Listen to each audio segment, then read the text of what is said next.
ਦਰਸ਼ਕੋ break ਤੋਂ ਬਾਅਦ ਤੁਹਾਡਾ ਸਵਾਗਤ ਹੈ ਜੀ। ਡਾਕਟਰ ਸਾਹਿਬ, ਜਿਸ ਤਰ੍ਹਾਂ ਕਿ ਗੁਰੂ ਲਾਦੋਰੇ ਦਿਵਸ ਦੇਸ਼ਾਂ ਵਿਦੇਸ਼ਾਂ ਵਿੱਚ ਸਿੱਖ ਸੰਗਤਾਂ ਬੜੇ ਹੀ ਸ਼ਰਧਾਪੂਰਵਕ ਤਰੀਕੇ ਨਾਲ ਮਨਾ ਰਹੀਆਂ ਹਨ, ਅਸੀਂ ਵੀ ਚਾਹੁੰਦੇ ਹਾਂ ਕਿ ਤੁਸੀਂ ਵੀ ਆਪਣਾ ਬੰਦਾ ਯੋਗਦਾਨ ਪਾਓ, ਤੁਸੀਂ ਵੀ ਸਾਡੇ ਦਰਸ਼ਕਾਂ ਨਾਲ ਇਹ ਸਾਂਝ ਪਾਓ ਉਹਨਾਂ ਦੇ ਇਸ ਦਿਵਸ ਬਾਰੇ। ਜੀ ਡਾਕਟਰ ਸਾਹਿਬ, ਦੇਖੋ, ਇਸ ਬਾਰੇ ਗੱਲ ਕਰਨ ਤੋਂ ਪਹਿਲਾਂ ਮੈਂ ਜਿਹੜੇ ਕੁਝ ਮੈਸੇजेस ਨੇ ਉਹ ਸਾਂਝੇ ਕਰਾਂਗਾ। ਸਰਦਾਰ ਕਪੂਰ ਸਿੰਘ ਜੀ ਦੀ ਆਈਡੀ ਤੋਂ ਜਿਹੜਾ ਮੈਸੇਜ ਹੈ ਉਹ ਇਨਫੈਕਟ ਉਸੇ ਨੂੰ ਹੀ ਰੈਫਰ ਕਰਦਾ ਹੈ ਜਿਵੇਂ ਅਸੀਂ ਵਿੰਸਟਨ ਚਰਚਲ ਨੂੰ ਕੋਟ ਕੀਤਾ ਜੀ। ਉਸ ਦੇ ਸ਼ਬਦ ਨੇ ਕਿ ਇੰਗਲੈਂਡ ਦੇ ਪ੍ਰਾਈਮ ਮਿਨਿਸਟਰ ਨੇ ਕਿਹਾ ਸੀ, ਇਹ ਘਾਹ ਫੂਸ ਦੇ ਬਣੇ ਬੰਦੇ ਹਨ, ਕੁਝ ਵਰਿਆਂ ਵਿੱਚ ਇਹਨਾਂ ਦਾ ਨਾਮੋ ਨਿਸ਼ਾਨ ਤੱਕ ਨਹੀਂ ਰਹਿਣਾ। ਔਰ ਉਹਨਾਂ ਦਾ ਐਗਜ਼ੈਕਟ, ਹਾਲਾਂ ਮੈਂ ਕੋਟ ਉਹਨਾਂ ਦੀ ਕੱਢਾਂਗਾ, ਐਗਜ਼ੈਕਟ ਸੀ ਕਿ ਮੈਨ ਆਫ ਸਟਰਾ, ਕੱਖੋਂ ਹੌਲੇ ਲੋਕ, ਕਿ ਵੀ ਜਿਨ੍ਹਾਂ ਦੇ ਹੱਥ 'ਚ ਪਾਵਰ ਮਿਸਟਰ ਐਟਲੀ ਤੂੰ ਦੇ ਰਿਹਾ, ਇਹ ਗਾਂਧੀ ਨਹਿਰੂ ਬ੍ਰਾਂਡ ਜਿਹੜੇ ਲੋਕ ਨੇ ਇਹ ਕੱਖੋਂ ਹੌਲੇ ਲੋਕ ਨੇ। ਸਿੰਘ ਸਾਹਿਬ ਦੀ ਆਈਡੀ ਤੋਂ ਹੈ, you are right sir, but ਹੁਣ ਕੁਝ ਹੋ ਰਿਹਾ ਕਿ ਨਹੀਂ। ਸਿੰਘ ਸਾਹਿਬ, ਤੁਸੀਂ ਵੀ ਸਾਡਾ ਹੀ ਹਿੱਸਾ ਹੋ ਇਸ ਸਟਰਗਲ ਦਾ, ਔਰ ਤੁਹਾਨੂੰ ਰੋਜ਼ਾਨਾ ਅਸੀਂ ਦੱਸ ਦਈਦਾ ਵੀ ਅਸੀਂ ਕੀ ਕਰ ਸਕਦੇ ਹਾਂ ਜਾਂ ਕੀ ਕਰ ਰਹੇ। ਸੋ ਇਹ ਹਰ ਇੱਕ ਨੂੰ ਹੀ ਇਸ ਦੇ ਲਈ ਯਤਨ ਕਰਨ ਦੀ ਲੋੜ ਹੈ। ਇਹ ਕਿਸੇ ਮੇਰਾ, ਤੁਹਾਡਾ, ਕਿਸੇ ਹੋਰ ਇੰਡੀਵਿਜੂਅਲ ਦਾ ਨਹੀਂ ਹੈ, ਇਹ ਪੰਥ ਪਰਿਵਾਰ ਹੈ। ਤੇ ਪੰਥ ਪਰਿਵਾਰ ਹਰ ਕੋਈ ਸਿੱਖ ਜਿੱਥੇ ਵੀ ਹੈ ਉਹ ਆਪੋ ਆਪਣੀ ਵਿੱਤ ਅਨੁਸਾਰ ਜੋ ਕਰ ਸਕਦਾ ਹੈ ਆਪਣੇ ਕੌਮੀ ਘਰ ਦੇ ਸੰਕਲਪ ਨੂੰ ਹਕੀਕਤ ਦੇ ਵਿੱਚ ਬਦਲਣ ਦੇ ਲਈ ਉਸ ਦੇ ਲਈ ਯਤਨ ਕਰੇ। ਹਰੂਨ ਤਰਾਰ ਲਿਖਦੇ ਨੇ, ਨਾਈਸ ਪ੍ਰੋਗਰਾਮ ਡਾਕਟਰ ਸਾਹਿਬ, ਸ਼ੁਕਰੀਆ ਤਰਾਰ ਸਾਹਿਬ। ਅਜਮਲ ਢਿੱਲੋਂ ਲਿਖਦੇ ਨੇ, ਗ੍ਰੇਟ ਜਨਾਬ, ਬਹੁਤ ਸ਼ੁਕਰੀਆ ਢਿੱਲੋਂ ਸਾਹਿਬ। ਗੁਰਦਿਆਲ ਸਿੰਘ, ਵਾਹਿਗੁਰੂ ਜੀ ਕਾ ਖਾਲਸਾ ਵਾਹਿਗੁਰੂ ਜੀ ਕੀ ਫਤਿਹ ਜੀ। ਬਸ਼ਰਤ ਅਲੀ ਲਿਖਦੇ ਨੇ, ਰੱਬ ਖੁਸ਼ ਰੱਖੇ ਜੀ ਤੁਹਾਨੂੰ ਡਾਕਟਰ ਸਾਹਿਬ, ਤੁਹਾਨੂੰ ਵੀ ਅਲੀ ਸਾਹਿਬ, ਅੱਲਾਹ ਤਾਲਾ ਖੁਸ਼ੀਆਂ ਦੇ। ਭੁਪਿੰਦਰ ਸਿੰਘ ਲਿਖਦੇ ਨੇ, ਡਾਕਟਰ ਸਾਹਿਬ ਤੂਤਾਂ ਵਾਲਾ ਖੂਹ ਵੀ ਬਹੁਤ ਵਧੀਆ ਨਾਵਲ ਹੈ। ਹਾਂ, ਇਹ ਬਿਲਕੁਲ ਮੈਂ ਪੜ੍ਹਿਆ ਜੀ। ਹਾਂਜੀ, ਇਹ ਮੈਂ ਮਿਸ ਕੀਤਾ, ਬਿਲਕੁਲ ਅਸੀਂ ਰਿਕਮੈਂਡ ਵੀ ਕਰਾਂਗੇ। ਇਹ ਉਹ ਸਾਰੇ ਪਾਰਟ ਨੂੰ ਬਿਆਨ ਕਰਦਾ ਹੈ ਕਿ ਉਹ ਸਾਂਝਾਂ ਕੀ ਸਨ। ਜਿਹੜੇ Jeeta Sandar, TV 84 doing good job, Khalistan ਜ਼ਿੰਦਾਬਾਦ, ਇਹਨਾਂ ਦਾ ਵੀ ਸ਼ੁਕਰੀਆ। ਔਰ ਅਸੀਂ ਦੂਸਰੇ ਪਾਰਟ ਨੂੰ ਚਲੋ ਡਿਸਕਸ ਨਹੀਂ ਕਰਦੇ ਕਿਉਂਕਿ ਤੁਸੀਂ ਗੁਰੂ ਲਾਦੋਰੇ ਦਿਵਸ ਬਾਰੇ ਪੁੱਛਿਆ ਜੀ। ਹਾਲਾਂ ਬਹੁਤ ਸਾਰੇ ਤਾਂ ਸਾਡੇ ਕਈ ਭੈਣ ਭਰਾ ਵੀ ਅੱਜ ਲੱਖੜੀਆਂ ਮਨਾਉਣ ਤੇ ਲੱਗੇ ਹੋਏ। ਮੈਂ ਵੀ ਕੁਐਸਚਨ ਕਰਨਾ ਚਾਹੁੰਦੀ ਹਾਂ ਕਿ ਇਹਦੇ ਤੇ ਮੈਂ ਤੇ ਚਾਹਾਂਗੀ ਕਿ ਤੁਸੀਂ ਸਾਡੇ ਦਰਸ਼ਕਾਂ ਨੂੰ ਇਸ ਬਾਰੇ ਵੀ ਵਿਚਾਰ ਦਿਓ ਕਿ ਸਾਡੇ ਸਿੱਖ ਧਰਮ ਵਿੱਚ ਹੈ ਜਾਂ ਨਹੀਂ ਹੈਗਾ। ਫਿਰ ਸਾਡੀਆਂ ਲੱਖੜੀਆਂ ਬੰਨਣ ਵਾਲੀਆਂ ਭੈਣਾਂ ਨਾਲ ਨਾ ਨਾਰਾਜ਼ ਹੋ ਜਾਣ ਜਿਹੜੀਆਂ ਚਾਰ। ਨਹੀਂ, ਪਰ ਫਿਰ ਵੀ ਭੁਲੇਖਾ ਕੱਢ ਦੇਣਾ ਚਾਹੀਦਾ, ਅੱਗੋਂ ਉਹਨਾਂ ਦਾ ਮਾਈਂਡ ਹੈ ਕਿ ਜਿਹਨਾਂ ਦੇ ਹੱਥ 'ਚ ਕੜਾ ਸਿੰਘਣੀਆਂ ਦੇ, ਗਾਤਰੇ, ਕਿਰਪਾਨ ਹੈ ਜੀ, ਕੋਈ ਕਾਨਸੈਪਟ ਹੀ ਨਹੀਂ ਹੈ ਇਹ ਜਿਹੜਾ। ਜੇ ਤੁਸੀਂ ਸਾਰਿਆਂ ਨੂੰ ਦੇਖੋ, ਰੱਖੜੀ ਤਾਂ ਕਾਮਨ ਵਰਡ ਬਣ ਗਿਆ, ਰਕਸ਼ਾ ਬੰਧਨ, ਕਿ ਜੀ ਮੈਂ ਬੰਧ ਰਹੀ ਹਾਂ ਤੈਨੂੰ ਕਿ ਤੂੰ ਮੇਰੀ ਰੱਖਿਆ ਕਰੇਗਾ ਜੀ। ਤੇ ਇਹ ਤਾਂ ਅਬਲਾ ਸਾਬਤ ਕਰਦਾ ਸੀ। ਇਸ ਸਾਰੇ ਦਾ ਬੇਸ ਹੀ ਜਿਹੜਾ ਹੈ ਕਿ ਔਰਤ ਅਬਲ ਹੈ, ਉਹਦੇ 'ਚ ਬਲ ਨਹੀਂ ਹੈ। ਉਹ ਆਪਣੇ ਭਰਾ ਵੱਲ ਜਾਂ ਕਿਸੇ ਵੀ ਬੰਦੇ ਵੱਲ ਜਾ ਕੇ ਜਿਹਨੂੰ ਕਹਿੰਦੇ ਸੀ ਜੀ ਜਿਹੜਾ ਤਾਕਤਵਰ ਹੈ ਉਹ ਕਰੇ। ਤੇ ਇੱਥੇ ਤਾਂ ਕੌਰ ਸ਼ਹਿਜ਼ਾਦੀਆਂ ਨੇ, ਹੱਥਾਂ 'ਚ ਕੜੇ ਨੇ, ਗਾਤਰੇ, ਕਿਰਪਾਨਾਂ ਨੇ, ਘੋੜ ਸਵਾਰੀ ਤੇ ਯੋਧੇ। ਤੇ ਉਹ ਤਾਂ ਹੁਣ ਉਹਨੂੰ ਜੇ ਤੁਸੀਂ ਅੱਜ ਇੱਕ ਐਮੋਸ਼ਨ ਨਾਲ ਜੋੜ ਦਿਓ ਜਾਂ ਦੂਜੇ ਨਾਲ ਜੋੜ ਦਿਓ ਤਾਂ ਮੈਂ ਸਮਝਦਾ ਵੀ ਇਹਦੇ ਨਾਲ ਰਾਦਰ ਜਿੰਨੀ ਐਮੋਸ਼ਨਲ ਨੈਗੇਟਿਵਿਟੀ ਹੁੰਦੀ ਹੈ। ਜੇ ਅਸੀਂ ਇਹ ਦੇਖਦੇ ਹਾਂ ਕਿ ਕੁੜੀਆਂ ਦੇ ਮਾਰਨ ਦਾ ਰੁਝਾਨ ਜਾਂ ਕੁੜੀ ਜੰਮਣ ਦੇ ਉੱਤੇ ਜਿਹੜਾ ਉਹ ਅਫਸੋਸ ਦਾ, ਉਹ ਸਭ ਦੀ ਬੈਕਗਰਾਉਂਡ ਕੀ ਹੈ? ਇਹੀ ਹੈ ਕਿ ਹੁਣ ਜਿਹੜੀਆਂ ਭੈਣਾਂ ਨੇ ਘਰ 'ਚ, ਜੇ ਉਹ ਭਰਾ ਨਹੀਂ ਹੈ ਤੇ ਉਹਨਾਂ ਦਾ ਤੁਸੀਂ ਐਗ ਨਹੀਂ ਦੇਖੋਗੇ ਜੀ ਰੱਖੜੀ ਆ ਗਈ ਹੈ ਹੁਣ ਹਾਲਾਂਕਿ ਇਸ ਦਾ ਬੇਸ ਇਹ ਜਜ਼ਬਾਤੀ ਨਹੀਂ ਹੈ, ਉਹ ਤਾਂ ਵੈਸੇ ਹੀ ਜਿਹੜੇ ਸਿਬਲਿੰਗਸ ਨੇ, ਭੈਣ ਭਰਾ ਇੱਕੋ ਛੱਤ ਥੱਲੇ, ਉਹਨਾਂ ਦੀ ਇੱਕ ਸਾਂਝ ਔਰ ਕਿਸ ਹੱਦ ਤੱਕ ਭਰਾ ਭੈਣ ਦਾ ਜਿਹੜਾ ਫਿਨੋਮੀਨਲ ਜਿਹੜਾ ਉਹ ਰਿਸ਼ਤਾ ਹੈ ਉਸ ਨੂੰ ਕੌਣ ਜਿਹੜਾ ਉਹ ਇੱਕ ਦਿਨ ਨਾਲ ਤੁਸੀਂ ਜਿਹੜਾ ਉਹ ਇੱਕ ਨੇ ਬੰਨ੍ਹ ਦਿੱਤਾ, ਦੂਜੇ ਨੇ ਪੈਸੇ ਦੇ ਦਿੱਤੇ, ਇਹਦੇ ਨਾਲ ਜੁੜਿਆ ਹੋਇਆ ਪਾਰਟ। ਪਰ ਕੁਝ ਚੀਜ਼ਾਂ ਜਿਵੇਂ ਮੈਂ ਕਿਹਾ ਵੀ ਇੱਕ ਮਜ਼ਹਬ ਦੀ ਲਾਈਨ ਹੈ, ਇੱਕ ਜਿਹੜੇ ਜਦੋਂ ਅਸੀਂ ਡੋਮੀਨੇਟ ਹਿੰਦੂ ਕਲਚਰ ਦਾ ਹਿੱਸਾ ਬਣ ਗਏ ਹੌਲੀ ਹੌਲੀ ਹੌਲੀ, ਹਾਲਾਂ ਨਿਕਲ ਹੀ ਨਹੀਂ ਸੀ ਉਹਦੇ ਚੋਂ ਕਿਉਂਕਿ ਪਹਿਲਾਂ ਹੀ 3-4 ਹਜ਼ਾਰ ਸਾਲ ਦੀ ਡੋਮੀਨੈਂਸ ਉਹਨਾਂ ਦੀ ਸੀ ਔਰ ਉਹਦੇ ਨਾਲ ਇਹਨੂੰ ਜੋੜ ਦਿੱਤਾ ਗਿਆ। ਹੁਣ ਇਹੀ ਰੀਜ਼ਨ ਹੈ ਕਿ ਵੀ ਈਵਨ ਹਾਲਾਂ ਸਾਡੇ ਬਹੁਤ ਸਾਰੇ ਹੁਣ ਜਿਹੜੇ ਸਿੱਖ ਪ੍ਰਚਾਰਕ ਨੇ ਜਾਂ ਗੁਰਮਤ ਦੀ ਵਿਆਖਿਆ ਕਰਨ ਵਾਲੇ ਨੇ ਉਹ ਦੱਸਦੇ ਨੇ ਕਿ ਭਾਈ ਇਹਨਾਂ ਦੇ ਨਾਲ ਕੋਈ ਸਾਡਾ ਤਾਲੁਕ ਨਹੀਂ ਹੈ। ਪਰ ਕਿਉਂਕਿ ਇਹ ਇੱਕ ਹਿੱਸਾ ਹੈ, ਅੱਜ ਵੀ ਤੁਸੀਂ ਕਿਸੇ ਵੀ ਵੱਡੇ ਸਿੱਖ ਦੁਕਾਨ ਦਾ ਵੀ ਜਾਓ, ਨਾਲੇ ਰੱਖੜੀ ਦੀ ਵਧਾਈ ਲਿਖੀ ਹੁੰਦੀ ਹੈ, ਨਾਲੇ ਉਹ ਧਾਗੇ ਰੱਖੇ ਹੁੰਦੇ ਨੇ, ਰੱਖੇ ਨੇ ਜੀ ਬਿਲਕੁਲ। ਹਾਂ, ਸੋ ਜਿਨ੍ਹਾਂ ਦੇ ਗਾਤਰੇ ਕਿਰਪਾਨ ਹੈ ਉਹ ਅਬਲਾ ਥੋੜੀ ਹੈ, ਉਹ ਕੌਰ ਹੈ, ਸ਼ਹਿਜ਼ਾਦੀ ਹੈ ਆਪਣਾ ਹੱਕ ਹੀ ਨਹੀਂ, ਉਹ ਤਾਂ ਦੂਸਰਿਆਂ ਦੇ ਲਈ ਖਲੋਂਦੀ ਹੈ। ਔਰ ਸਾਡਾ ਇਤਿਹਾਸ ਹੁਣ ਸਮਾਂ ਨਹੀਂ ਹੈ, ਭਰਿਆ ਹੋਇਆ ਉਹਨਾਂ ਬਹਾਦਰ ਸਿੰਘਣੀਆਂ ਦੇ ਕਾਰਨਾਮਿਆਂ ਨਾਲ, ਜਿਨ੍ਹਾਂ ਨੇ ਜਿਹੜੀ ਹੈ ਉਹ ਕਿਸਮਤ ਬਦਲੀ ਹੈ, ਫਿਜ਼ਾ ਬਦਲੀ ਹੈ। ਉਹ ਰਾਣੀ ਸਦਾ ਕੌਰ ਹੋਏ, ਉਹ ਜੇ ਅਸੀਂ ਉਸ ਸਾਰੇ ਪਾਰਟ ਤੋਂ ਦੇਖ ਕੇ ਹੁਣ ਤੱਕ ਦੇ ਸੰਘਰਸ਼ ਤੱਕ ਵੀ ਦੇਖੀਏ ਤੇ ਉਹ ਅਬਲਾ ਵਾਲਾ ਤਾਂ ਇਹ ਇਹਨਾਂ ਨੂੰ ਹੀ ਮੁਬਾਰਕ ਹੈ। ਇਹਨਾਂ ਦਾ ਕਾਨਸੈਪਟ ਇਹਨਾਂ ਨੇ ਅੱਜ ਵੀ ਆ ਜੋ ਹੁਣ ਅਸੀਂ ਗੁੰਡਿਆਂ ਦਾ ਰਾਜ ਔਰ ਦੂਜਾ ਕਰਕੇ ਰੱਖੇ, ਇਹ ਅਬਲਾ ਹੀ ਬਣਾਇਆ ਜੀ। ਜੇ ਇਹੀ ਸਿੱਖ ਕਰੈਕਟਰ ਦੀਆਂ ਔਰਤਾਂ ਜਿਹੜੀਆਂ ਨੇ ਉਹ ਹੋਣ ਤੇ ਫਿਰ ਗਾਤਰੇ ਕਿਰਪਾਨ ਹੋਏ ਤੇ ਦੂਜਾ ਹੋਏ, ਦੋ ਚਾਰ ਨੂੰ ਜਿਹੜੀ ਆ ਉਹ ਸਜ਼ਾ ਦਿੱਤੀ ਹੋਏ, ਮੁੜ ਕੇ ਉਹ ਖਿਲਰੇ ਨੂੰ ਇਕੱਠਾ ਕਰਦੇ ਹੋਣ ਤੇ ਸਭ ਨੂੰ ਮੈਸੇਜ ਮਿਲ ਜਾਏ ਕਿ ਵੀ ਇਹ ਕੀ ਹੁੰਦਾ ਹੈ, ਕਿਸੇ ਵੱਲ ਮਾੜੀ ਨਿਗਾਹ ਦੇ ਨਾਲ ਦੇਖਣਾ। ਪਰ ਇੱਕ ਇਹਦੇ ਨਾਲ ਜ਼ਰੂਰ ਗੁਰੂ ਲਾਦੋਰੇ ਦਿਵਸ ਦੀ ਸ਼ੁਰੂਆਤ ਦੇ ਨਾਲ ਹੋਇਆ, ਕਿਉਂਕਿ ਇਹ ਅਸੀਂ ਦੇਖਦੇ ਹਾਂ ਕਿ ਵੀ ਇਹ ਦਿਨ ਉਸ ਦਿਨ ਨਾਲ, ਕਿਉਂਕਿ ਇਹ ਨਹੀਂ ਹੈ ਕਿ ਵੀ ਉਹ ਰੱਖੜੀ ਵਾਲੇ ਦਿਨ ਮਨਾਇਆ ਜਾਂਦਾ ਜਿਵੇਂ ਕਿ ਜੋੜ ਦਿੱਤਾ ਗਿਆ, ਪਰ ਹਿਸਟੋਰੀਕਲੀ ਜਿੰਨਾ ਮੈਨੂੰ ਸਮਝ ਆਈ ਹੈ ਕਿ ਜਿਸ ਦਿਨ ਮੱਖਣ ਸ਼ਾਹ ਲੁਬਾਣਾ ਜਾਂ ਭਾਈ ਮੱਖਣ ਸ਼ਾਹ ਵਣਜਾਰਾ ਉਹਨਾਂ ਦੇ ਨਾਲ ਜੁੜਿਆ ਹੋਇਆ ਅਸੀਂ ਪਾਠ ਦੇਖਦੇ, ਇਤਿਹਾਸ ਤੋਂ ਸਾਡੀਆਂ ਸੰਗਤਾਂ ਵਾਕਿਫ ਨੇ ਕਿ ਕਿਵੇਂ ਜਿਹੜਾ ਗੁਰੂ ਬਾਬਾ ਬਕਾਲੇ 8ਵੇਂ ਪਾਤਸ਼ਾਹ ਨੇ ਜੋਤ ਜੋਤ ਸਮਾਨ ਤੋਂ ਪਹਿਲਾਂ ਇਹ ਫਰਮਾਇਆ। ਔਰ ਇੱਕ ਪਰਖ ਵੀ ਸੀ ਕਿਵੇਂ 22 ਦੇ ਕਰੀਬ ਸੋਢੀ ਜਿਹੜੇ ਸੀ ਉਹ ਸਾਰੇ ਹੀ ਬਾਬੇ ਬਣ ਕੇ, ਹਾਲਾਂ ਫਰਮਾਨ ਬੜਾ ਸਿੰਪਲ ਸੀ, ਪਿੰਡ ਦਾ ਨਾਮ ਬਕਾਲਾ ਸੀ, ਅੱਜ ਤਾਂ ਬਾਬਾ ਬਕਾਲਾ ਆਫੀਸ਼ੀਅਲ ਨਾਂ ਹੈ ਜੀ, ਔਰ ਉਹ ਉਹਨਾਂ ਦੇ ਬਾਬਾ ਜੀ ਲੱਗਦੇ ਸੀ। ਗੁਰੂ ਹਰਗੋਬਿੰਦ ਸਾਹਿਬ ਦੇ ਬੇਟੇ ਸੀ ਛੋਟੇ, ਗੁਰੂ ਤੇਗ ਬਹਾਦਰ ਸਾਹਿਬ। ਲੇਕਿਨ ਸੋਢੀਆਂ ਨੇ ਉਹਦੇ ਵਿਚਲਾ ਜਿਹਨੂੰ ਤੁਸੀਂ ਗ੍ਰੇ ਏਰੀਆ ਕਹਿੰਦੇ ਹੋ ਆ ਕੇ ਉਹ ਮੰਜੀਆਂ ਡਾ ਕੇ ਬਹਿ ਗਏ। ਔਰ ਕਿਵੇਂ ਭਾਈ ਮੱਖਣ ਸ਼ਾਹ ਲੁਬਾਣਾ ਨੇ ਉਸ ਪਰਖ ਦੇ ਨਾਲ, ਜਿਹੜੀ ਕਿ ਹਰ ਇੱਕ ਦੀ ਸਾਡੀ ਆਪੋ ਆਪਣੇ ਫੁਰਨਿਆਂ ਦੇ ਉੱਤੇ ਬੇਸਡ ਹੁੰਦੀ ਹੈ, ਉਹਨੂੰ ਗੁਰੂ ਦੀ ਮਹਾਨਤਾ ਜਾਂ ਨਾ ਮਹਾਨਤਾ ਨਾਲ ਜੋੜ ਕੇ ਨਹੀਂ ਅਸੀਂ, ਪਰ ਜਿਹੜੇ ਇਤਿਹਾਸਕ ਵਾਕਿਆ ਨੇ ਉਹ ਸਾਨੂੰ ਰਿਲੇਟ ਉਵੇਂ ਹੀ ਕਰਨੇ ਚਾਹੀਦੇ ਨੇ। ਸੋ ਕੁੱਲ ਮਿਲਾ ਕੇ ਅਸਲੀ ਗੱਲ ਸੀ ਕਿ ਗੁਰੂ ਲਾਦੋਰੇ। ਹੁਣ ਬਹੁਤ ਵਾਰੀ ਜਿਸ ਦੇ ਲਈ ਸ਼ਬਦ ਅਸੀਂ ਅੱਜ ਪੰਜਾਬੀ ਦੇ ਵਿੱਚ ਲਫ਼ਜ਼ ਲੱਭਣਾ ਕਹਿੰਦੇ ਆ, ਜੇ ਤੁਸੀਂ ਦੁਆਬੇ 'ਚ ਜਾਓਗੇ ਤੇ ਉੱਥੇ ਲੱਜਣਾ ਕਹਿੰਦੇ ਨੇ ਕਿ ਮੈਨੂੰ ਤਾਂ ਨਹੀਂ ਲੱਜੀ।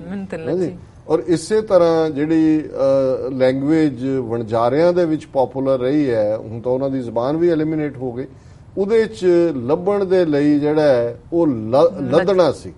ਹਾਂ, ਸੋ ਉਹਨਾਂ ਨੇ ਹੁਣ ਕੁਛ ਨੇ ਕਿਹਾ ਸੱਚਾ ਗੁਰੂ ਲਾਦੋਰੇ, ਜਦੋਂ ਉਹਨਾਂ ਨੇ 500 ਮੋਹਰਾਂ ਦੀ ਮੰਗ ਕੀਤੀ ਔਰ ਜਿਹੜਾ ਜਹਾਜ਼ ਦੇ ਡੁੱਬਣ ਦੇ ਨਾਲ ਜੁੜਿਆ ਹੋਇਆ ਵਾਕਿਆ ਅਰਦਾਸ ਕੀਤੀ।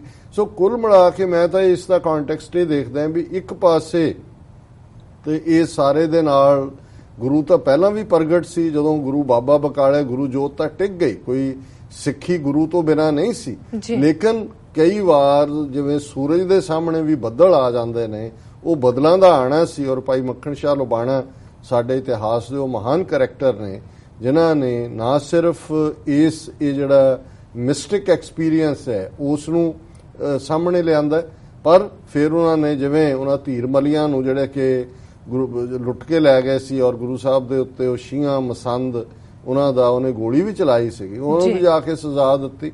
ਔਰ ਇਹ ਪ੍ਰਮੁੱਖ ਸਾਡੇ ਇਤਿਹਾਸਕ ਸੋਰਸ ਇਹ ਵੀ ਦੱਸਦੇ ਨੇ ਕਿ ਭਾਈ ਮੱਖਣ ਸ਼ਾਹ ਲੁਬਾਣਾ ਸਿਰਫ ਬਹੁਤ ਵੱਡੇ ਵਪਾਰੀ ਜਿਹੜੇ ਨੇ ਉਹੀ ਨਹੀਂ ਸਨ, ਉਹ ਈਵਨ ਗੁਜਰਾਤ ਇਲਾਕੇ ਦੇ ਦੱਖਣ ਦੇ ਵਿੱਚ ਉਹਨਾਂ ਦਾ ਕਾਰੋਬਾਰ ਸੀ, ਉੱਥੋਂ ਦੇ ਮਸੰਦ ਵੀ ਸਨ। ਹਾਲਾਂ ਕੁਝ ਸੋਰਸ ਭਾਈ ਮੱਖਣ ਸ਼ਾਹ ਲੁਬਾਣਾ ਦਾ ਸੰਬੰਧ ਕਸ਼ਮੀਰ ਦੇ ਨਾਲ ਦੱਸਦੇ ਨੇ ਔਰ ਕਸ਼ਮੀਰ ਵਾਦੀ 'ਚ ਉਹਨਾਂ ਦੀ ਯਾਦ 'ਚ ਗੁਰਦੁਆਰਾ ਵੀ ਹੈ, ਕਿਉਂਕਿ ਕਸ਼ਮੀਰ ਦੇ ਵਿੱਚ ਵੀ ਬੜੀ ਵੱਡੀ ਗਿਣਤੀ 'ਚ ਲੁਬਾਣਾ ਭਾਈਚਾਰਾ ਜੰਮੂ ਔਰ ਕਸ਼ਮੀਰ 'ਚ ਰਹਿੰਦੇ ਨੇ। ਸੋ ਕਈ ਵਾਰ ਇਹ ਹਿਸਟੋਰੀਕਲੀ ਹਰ ਚੀਜ਼ ਨੂੰ ਲਿੰਕ ਕਰਨਾ ਔਖਾ ਹੁੰਦਾ, ਪਰ ਮੈਂ ਇਹ ਦੇਖਦਾ ਵੀ ਉਹ ਤਾਂ 22 ਮੰਜੀਆਂ ਸੀ। ਅੱਜ ਜੇ ਅਸੀਂ ਨਜ਼ਰ ਮਾਰ ਕੇ ਦੇਖੀਏ ਤੇ ਹਰ ਡੇਰੇ ਵਾਲਾ ਹੀ ਜਿਹੜਾ ਉਹ ਗੁਰੂ ਨਾਲੋਂ ਤੋੜ ਕੇ ਉਹਨੇ ਆਪਣੇ ਨਾਲ ਜੋੜਿਆ ਹੋਇਆ, ਅੱਜ ਤਾਂ ਹਜ਼ਾਰਾਂ ਮੰਜੀਆਂ ਵਾਲੇ ਬੈਠੇ ਹੋਏ ਨੇ। ਸੋ ਅੱਜ ਵੀ ਇਹ ਸਾਨੂੰ ਹਰ ਸਮੇਂ ਦੇ ਵਿੱਚ ਇਹ ਦੇਖਣ ਦੀ ਲੋੜ ਹੈ ਕਿ ਭਾਈ ਗੁਰੂ ਤਾਂ ਜ਼ਾਹਰਾ ਜ਼ਹੂਰ ਹੈ, ਹਾਜ਼ਰਾ ਹਜ਼ੂਰ ਹੈ। 10 ਗੁਰੂ ਸਰੀਰਕ ਜਾਮਿਆਂ ਦੇ ਵਿੱਚ ਵਿਚਰੇ ਔਰ ਉਹ 10 ਵੀ ਗੁਰੂ ਸਾਹਿਬਾਨ ਦੀ ਜੋਤ ਜਦੋਂ ਅਸੀਂ ਪੜ੍ਹਦੇ ਹਾਂ, ਗੁਰੂ ਗ੍ਰੰਥ ਜੀ ਮਾਨਿਓ ਪ੍ਰਗਟ ਗੁਰਾਂ ਕੀ ਦੇ, ਜੋ ਪ੍ਰਭ ਕੋ ਮਿਲਬੋ ਚਾਹੇ ਖੋਜ ਸ਼ਬਦ ਮੈਂ ਲੈ। ਸੋ ਸੱਚੇ ਗੁਰੂ ਜ਼ਾਹਰਾ ਜ਼ਹੂਰ ਨੇ ਔਰ ਗੁਰੂ ਗ੍ਰੰਥ ਸਾਹਿਬ ਹੌਕਾ ਦੇ ਕੇ ਕਹਿ ਰਹੇ ਨੇ ਕਿ ਭਾਈ ਉਸ ਰੱਬ ਦੇ ਨਾਲ ਜੁੜੋ, ਇਹੀ ਸੱਚੀ ਬਾਣੀ, ਹੋਰ ਕਿਸੇ ਸਤਿਗੁਰੂ ਬਿਨਾ ਹੋਰ ਕੱਚੀ ਹੈ ਬਾਣੀ, ਕਹਿੰਦੇ ਕੱਚੇ ਸੁਣਦੇ ਕੱਚੇ, ਕੱਚੀ ਆਖ ਵਖਾਣੀ। ਤੇ ਅਸੀਂ ਇਹ ਮੱਥਾ ਜਿਹੜਾ ਸਿਰਫ ਤੇ ਸਿਰਫ ਗੁਰੂ ਗ੍ਰੰਥ ਸਾਹਿਬ ਅੱਗੇ ਸਿਰ ਝੁਕਣਾ ਚਾਹੀਦਾ ਹੈ, ਅਸੀਂ ਡੇਰੇ ਮੰਤਰ ਜੰਤਰ ਤੰਤਰ ਜਿਹੜਾ ਕੋ ਆਇਆ ਜੀ, ਕਿਸੇ ਨੇ ਕੋਈ ਕਿਸੇ ਦੀ ਕੋਈ ਕਹਾਣੀ ਸੁਣਾਈ, ਅਸੀਂ ਉਧਰ ਹੀ ਜਿਹਦੇ ਮਗਰ ਸਵਾਰ ਲੱਗੀ ਦੇਖਦੇ ਆ ਉਹਦੇ ਮਗਰ ਤੁਰ ਪੈਂਦੇ ਆ ਵੀ ਪਤਾ ਨਹੀਂ ਇਹ ਵੀ ਕੋਈ ਯੋਗੀ ਉਤਰ ਕੇ ਆਇਆ ਉੱਥੋਂ ਪਹਾੜੋਂ, ਕੋਈ ਜਾਣ ਲੱਗੇ ਦੇ ਹੀ ਜਾਏ।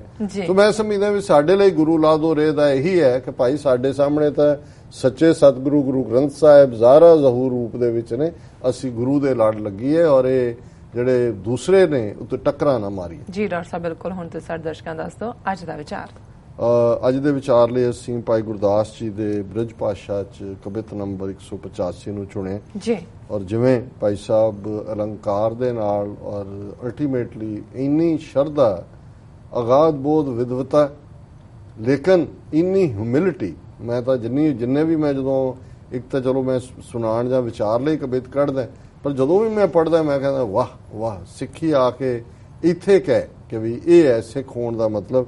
ਭਾਈ ਸਾਹਿਬ ਫਰਮਾਉਂਦੇ ਨੇ, ਚਤਰ ਬਰਨ ਮੇ ਨਾ ਪਾਈਐ ਬਰਨ ਤੈਸੋ, ਖਟ ਦਰਸ਼ਨ ਮੈਂ ਨਾ ਦਰਸ਼ਨ ਜੋਤ ਹੈ, ਸਿਮਰਤ ਪੁਰਾਨ ਵੇਦ ਸ਼ਾਸਤਰ ਸਮਾਨ ਖਾਨ, ਰਾਗ ਨਾਦ ਬਾਦ ਮੈਂ ਨਾ ਸ਼ਬਦ ਉਦੋਤ ਹੈ, ਨਾਨਾ ਬਿੰਜ ਨਾਦ ਸਵਾਦ ਅੰਤਰ ਨਾ ਪ੍ਰੇਮ ਰਸ, ਸਕਲ ਸੁਗੰਧ ਮੈਂ ਨਾ ਗੰਧ ਸੰਧ ਹੋਤ ਹੈ, ਉਸਨ ਸੀਤਲਤਾ ਸਪਰਸ਼ ਅਪਰਸ ਨਾ, ਗੁਰਮੁਖ ਸੁਖ ਫਲ ਤੁਲ ਓਤ ਪੋਤ ਹੈ ਜੀ। ਸੋ ਭਾਈ ਸਾਹਿਬ ਨੇ ਉਸ ਗੁਰਮੁਖ ਦਾ ਜਿਹੜਾ ਰੱਬ ਦੇ ਨਾਲ ਓਤ ਪੋਤ ਹੈ, ਗੁਰੂ ਦੇ ਨਾਲ ਜੁੜਿਆ ਹੋਇਆ ਹੈ, ਔਰ ਉਸ ਦੇ ਅੰਦਰ ਕਿੰਨੀ ਖੁਸ਼ਬੂ ਹੈ, ਉਸ ਦੇ ਅੰਦਰ ਕਿੰਨਾ ਆਨੰਦ ਹੈ, ਉਸ ਦੇ ਅੰਦਰ ਕਿੰਨਾ ਸਵਾਦ ਹੈ, ਕਿੰਨਾ ਰਸ ਹੈ, ਇਸ ਸਾਰੇ ਨੂੰ ਬਿਆਨ ਕਰਨ ਦੇ ਲਈ 3-4 ਅਲੰਕਾਰ ਉਹਨਾਂ ਨੇ ਕਿਹਾ ਜੀ। ਇਹ ਭਾਵੇਂ 4 ਵਰਣ ਨੇ, ਬ੍ਰਾਹਮਣ, ਕਸ਼ਤਰੀ, ਵੈਸ਼, ਸ਼ੂਦ, ਔਰ ਬ੍ਰਾਹਮਣ ਸਭ ਤੋਂ ਉੱਪਰ ਬੈਠਾ। ਚਤੁਰ ਬਰਨ ਮੇ ਨਾ ਪਾਈਐ ਬਰਨ ਤੈਸੋ, ਕਿ ਇਹ ਜਿਹੜਾ ਗੁਰੂ ਦੇ ਨਾਲ ਜੁੜਿਆ ਹੋਇਆ, ਗੁਰੂ ਦੇ ਪਿਆਰ ਨਾਲ ਭਰਿਆ ਹੋਇਆ, ਗੁਰੂ ਇੰਟੌਕਸੀਕੇਟਡ ਸਿੱਖ ਹੈ, ਰੱਬ ਦੇ ਨਾਲ ਜੁੜਿਆ ਹੋਇਆ, ਉਹ ਜਿਸ ਵਰਣ ਰੰਗ ਨੂੰ ਕਹਿੰਦੇ ਨੇ ਕਿ ਜਿਹੜਾ ਉਸ ਦੇ ਉੱਤੇ ਵਰਣ ਚੜ੍ਹਦਾ, ਉਹਦੇ ਸਾਹਮਣੇ ਚਾਰੋਂ ਵਰਣ ਜਿਹੜੇ ਨੇ ਉਹ ਸਟੈਂਡ ਹੀ ਨਹੀਂ ਕਰ ਸਕਦੇ। ਉਹਦਾ ਇੱਕ ਐਸਾ ਜਿਹੜਾ ਵਰਣ ਹੈ, ਖਟ ਦਰਸ਼ਨ ਮੈਂ ਨਾ ਦਰਸ਼ਨ ਜੋਤ ਹੈ। ਖਟ ਜਿਹੜਾ ਉਹ 6 ਨੂੰ ਕਹਿੰਦੇ ਨੇ, ਔਰ ਹਿੰਦੂਆਂ ਦੇ 6 ਸ਼ਾਸਤਰ ਨੇ, ਸਕੂਲ ਆਫ ਥਾਟਸ, ਫਿਲਾਸਫੀਜ਼, ਸ਼ਾਸਤਰ 4 ਵੇਦ ਨੇ, 6 ਸ਼ਾਸਤਰ ਨੇ, ਔਰ ਖਟ ਦਰਸ਼ਨ ਮੈਂ ਨਾ ਦਰਸ਼ਨ, ਵੀ ਜੋ ਕੁਛ ਖਟ ਦਰਸ਼ਨ 6 ਦੇ ਵਿੱਚ ਵੀ ਤੁਸੀਂ ਕੱਢ ਲਓ, ਉਹ ਕੁਛ ਨਹੀਂ ਹੋਏਗਾ ਜਿਹੜਾ ਇਸ ਕਿਸਮ ਦੇ ਗੁਰਮੁਖ ਦੀ ਸੰਗਤ ਔਰ ਗੁਰਮੁਖ ਦੇ ਦਰਸ਼ਨ 'ਚ ਹੈ। ਇਸੇ ਤਰ੍ਹਾਂ ਸਿਮਰਤ ਪੁਰਾਨ ਵੇਦ ਸ਼ਾਸਤਰ ਸਮਾਨ ਖਾਨ, ਕਿ ਵੀ ਜਿਹੜਾ ਇਹ ਖਜ਼ਾਨਾ ਹੈ ਨਾਮ ਸਿਮਰਨ ਦਾ, ਇਹਦੇ ਸਾਹਮਣੇ ਇਹਨਾਂ ਦੀਆਂ ਸਿਮਰਤੀਆਂ ਇੰਟਰਪ੍ਰੀਟੇਸ਼ਨ ਹੈ ਵੇਦਾਂ ਦੀਆਂ। ਪੁਰਾਣ ਜਿਹੜੇ ਪੁਰਾਣ ਕਦੇ 27 ਨੇ ਕਿ ਕਿੰਨੇ ਨੇ, ਕਹਾਣੀਆਂ ਗਪੌੜ, ਵੇਦ 4 ਵੇਦ, ਸ਼ਾਸਤਰ 6, ਇਹ ਸਾਹਮਣੇ ਨੇ।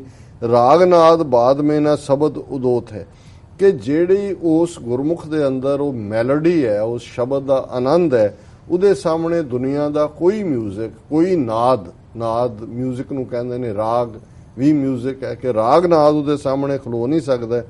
ਨਾਨਾ ਬਿੰਜ ਨਾਦ ਸਵਾਦ ਅੰਤਰ ਨਾ ਪ੍ਰੇਮ ਰਸ, ਇਹ ਹੈ ਡਿਫਰੈਂਟ ਫੂਡਸ। ਜਦੋਂ ਅਸੀਂ ਬਿੰਜ ਨਾਦ ਕਹਿੰਦੇ, ਬਿੰਜਨ ਜਿਹੜਾ ਸੰਸਕ੍ਰਿਤ ਦੇ ਵਿੱਚ ਫੂਡ ਜਿਹੜਾ ਪ੍ਰੈਪਰੇਸ਼ਨ ਨੂੰ ਕਹਿੰਦੇ ਨੇ, ਕਿ ਵੀ ਤੁਸੀਂ ਡਿਫਰੈਂਟ ਜਿਹੜੀਆਂ ਡੈਲੀਕੇਸੀਜ਼ ਨੇ ਉਹਨਾਂ ਨੂੰ ਵੀ ਤੁਸੀਂ ਇੰਜੋਏ ਕਰ ਲਓ, ਪਰ ਅੰਤਰ ਨਾ ਪ੍ਰੇਮ ਰਸ। ਪਰ ਇਹ ਉਸ ਪ੍ਰੇਮ ਰਸ ਦੇ ਮੁਕਾਬਲੇ, ਜਿਹੜਾ ਪ੍ਰੇਮ ਰਸ ਗੁਰਮੁਖ ਦੇ ਅੰਦਰ ਨਿਰੰਕਾਰ ਦੇ ਨਾਲ ਜੁੜ ਕੇ ਆਉਂਦਾ ਹੈ, ਉਸ ਦਾ ਇਹ ਦੁਨਿਆਵੀ ਜੀਵ ਦੇ ਰਸ ਮੁਕਾਬਲਾ ਨਹੀਂ ਕਰ ਸਕਦੇ। ਸਕਲ ਸੁਗੰਧ ਮੈਂ ਨਾ ਗੰਧ ਸੰਧ ਹੋਤ ਹੈ, ਇਹ ਇੰਨੀ ਐਕਸਟੈਟਿਕ ਫ੍ਰੈਗਰੈਂਸ ਹੈ ਕਿ ਦੁਨੀਆ ਦੀਆਂ ਜਿੰਨੀਆਂ ਖੁਸ਼ਬੂਆਂ ਨੇ, ਉਹ ਭਾਵੇਂ ਜਿਵੇਂ ਮੋਤੀ ਤਾਂ ਮੰਦਰ ਉਸਰੇ, ਰਤਨੀ ਤਾਂ ਹੋਏ ਜੜਾਓ, ਕਸਤੂਰ ਕੁੰਗੂ ਅਗਰ ਚੰਦਨੇ, ਸਾਰੀਆਂ ਹੀ ਖੁਸ਼ਬੂਆਂ ਨੇ। ਕਸਤੂਰੀ ਹੈ, ਕੁੰਗੂ ਕੇਸਰ ਹੈ, ਅਗਰਬੱਤੀ ਹੈ, ਚੰਦਨ ਹੈ, ਕਿ ਉਹਦੇ ਸਾਰਿਆਂ ਦੇ ਵਿੱਚ ਵੀ ਇੰਨੀ ਖੁਸ਼ਬੂ ਨਹੀਂ ਹੈ। ਭਾਈ ਗੁਰਦਾਸ ਜੀ ਯਾਦ ਕਰਵਾਉਂਦੇ ਨੇ, ਸਕਲ ਸੁਕੰਧ ਮੈਂ ਨਾ ਗੰਧ ਸੰਧ ਹੋਤ ਹੈ, ਜਿੰਨੀ ਇਸ ਗੁਰੂ ਦੇ ਪਿਆਰ 'ਚ ਭਰੇ ਹੋਏ ਗੁਰਸਿੱਖ ਦੇ ਵਿੱਚ ਜਿਹੜੀ ਫ੍ਰੈਗਰੈਂਸ ਹੈ, ਖੁਸ਼ਬੂ ਹੈ। ਔਰ ਇਸੇ ਤਰ੍ਹਾਂ ਉਸਨ ਸੀਤਲਤਾ ਸਪਰਸ਼ ਅਪਰਸ ਨਾ, ਗੁਰਮੁਖ ਸੁਖ ਫਲ ਤੁਲ ਓਤ ਪੋਤ ਹੈ। ਹੁਣ ਕੰਫਰਟ ਹੈ, ਅਸੀਂ ਠੰਡ ਦੇ ਵਿੱਚ ਗਰਮੀ ਲੱਭਦੇ ਹਾਂ, ਘਰਾਂ 'ਚ ਸਾਡੇ ਹੀਟਰ ਲੱਗਦੇ ਨੇ, ਗਰਮੀ ਦੇ ਵਿੱਚ ਜਿਹੜਾ ਅਸੀਂ ਏਸੀ ਲਾਉਂਦੇ, ਹੁਣ ਸਾਡੀ ਬਾਡੀ ਨੂੰ ਜਿਹੜਾ ਕੰਫਰਟ ਔਰ ਗਰਮੀ ਔਰ ਸਰਦੀ, ਉਸਨ ਸੀਤਲਤਾ ਸਪਰਸ਼ ਅਪਰਸਨ, ਉਹਨਾਂ ਦੇ ਟੱਚ ਨਾਲ ਜਿਹੜਾ ਸੁੱਖ ਮਿਲਦਾ ਹੈ, ਗੁਰਮੁਖ ਸੁਖ ਫਲ ਤੁਲ ਓਤ ਪੋਤ ਹੈ। ਪਰ ਜਿਹੜੇ ਗੁਰਮੁਖ ਦੇ ਅੰਦਰ ਜਿਹੜਾ ਟਿਕਾ ਸਹਿਜ ਹੈ, ਉਹ ਇਹਨਾਂ ਦੁਨਿਆਵੀ ਸੁੱਖ ਦੁੱਖ ਜਾਂ ਗਰਮੀ ਸਰਦੀ ਦੇ ਜਿਹੜੇ ਕੰਫਰਟਸ ਨੇ ਉਹਨਾਂ ਤੋਂ ਵੀ ਬਿਯੋਂਡ ਹੈ, ਉਸ ਦਾ ਉਹ ਆਨੰਦ ਮਾਣਦਾ ਹੈ। ਸੋ ਇਹ ਅਲਟੀਮੇਟਲੀ ਭਾਈ ਸਾਹਿਬ ਨੇ ਗੁਰਮੁਖ ਬਣਨ ਦੀ ਤਾਕੀਦ ਕੀਤੀ ਹੈ, ਜਿਹਦੇ ਨਾਲ ਸਾਡੇ ਰਸਾਂ ਦੇ ਵਿੱਚ ਵੀ ਉਹ ਉੱਤਮ ਰਸ ਹੈ, ਸਾਡੇ ਜੀਵਨ ਦੇ ਵਿੱਚ ਵੀ ਉਹ ਉੱਤਮ ਜੀਵਨ ਹੈ। ਸਾਰੇ ਵੇਦ ਪੁਰਾਣ ਸ਼ਾਸਤਰ ਸਿਮਰਤੀਆਂ, ਜਿਵੇਂ ਅਸੀਂ ਕਿਹਾ ਕਿ ਇਹ ਗੁਰੂ ਲਾਧ ਹੋ ਰਹੇ ਹੈ, ਇਹ ਅਸਲੀ ਗੁਰੂ ਹੈ ਸਾਡੇ, ਔਰ ਟੱਕਰਾਂ ਮਾਰਨ ਦੀ ਲੋੜ ਨਹੀਂ ਹੈ ਦੂਸਰੇ ਪਾਸੇ। ਆਵੋ ਸਿੱਖ ਸਤਿਗੁਰੂ ਕੇ ਪਿਆਰਿਓ, ਗਾਵੋ ਸੱਚੀ ਬਾਣੀ, ਬਾਣੀ ਤਾਂ ਗਾਵੋ ਗੁਰੂ ਕੇਰੀ, ਬਾਣੀਆਂ ਸਿਰ ਬਾਣੀ, ਜਿਨ ਕੋ ਨਦਰ ਕਰਮ ਹੋਵੇ ਹਿਰਦੈ ਤਿਨਾ ਸਮਾਣੀ, ਪੀਵੋ ਅੰਮ੍ਰਿਤ ਸਦਾ ਰੋਹਾਰੰਗ, ਜਪਿਓ ਸਾਰੰਗ ਪਾਣੀ, ਕਹਿ ਨਾਨਕ ਸਦਾ ਗਾਵੋ ਇਹ ਸੱਚੀ ਬਾਣੀ। ਜੀ ਡਾਕਟਰ ਸਾਹਿਬ, ਤੁਹਾਡਾ ਬਹੁਤ ਬਹੁਤ ਸ਼ੁਕਰੀਆ। ਤੁਸੀਂ ਅੱਜ ਦੇ ਅਹਿਮ ਇਸ਼ੂ ਤੇ ਅੱਜ ਦਾ ਵਿਚਾਰ ਸਾਡੇ ਦਰਸ਼ਕਾਂ ਨਾਲ ਸਾਂਝਾ ਕੀਤਾ। ਇਸ ਨਾਲ ਆਪਣੇ ਵਿਊਅਰਸ ਕੋਲ ਨੇ ਇਜਾਜ਼ਤ। ਵਿਊਅਰਸ, ਸਾਡੇ ਪ੍ਰੋਗਰਾਮ ਦਾ ਸਮਾਂ ਇੱਥੇ ਸਮਾਪਤ ਹੁੰਦਾ। ਤੁਸੀਂ ਆਪਣੀ ਰਾਏ ਤੇ ਸੁਝਾਅ ਸਾਨੂੰ ਭੇਜਣਾ ਭੁੱਲਣਾ ਸਾਡੇ ਇਸ ਪਤੇ ਤੇ sos@tv4.tv ਤੇ ਅਸੀਂ ਆਪਣਾ ਪ੍ਰੋਗਰਾਮ ਲੈ ਕੇ ਫਿਰ ਦੁਬਾਰਾ ਤੁਹਾਡੇ ਸਾਹਮਣੇ ਹੋਵਾਂਗੇ। ਤਦ ਤੱਕ ਲਈ ਮੈਨੂੰ ਤੇ ਆਪਣਾ ਸਮਾਂ ਗਿਆ ਦਿਓ। ਦੇਖਦੇ ਰਹੋ TV 84। ਬੁਲਾ ਦਿਓ ਫਤਿਹ। ਵਾਹਿਗੁਰੂ ਜੀ ਕਾ ਖਾਲਸਾ, ਵਾਹਿਗੁਰੂ ਜੀ ਕੀ ਫਤਿਹ।